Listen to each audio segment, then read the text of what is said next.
Se fueron una semana después.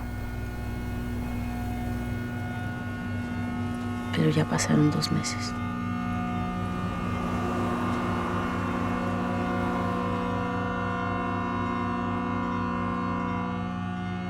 Lo último que supimos es que iban a tomar un camión para ir a la frontera.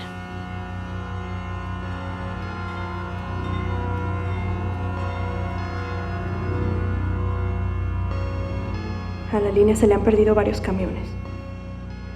Otros han vuelto sin gente, nomás con las maletas. Las guardan en la bodega, pero no se lo van a decir.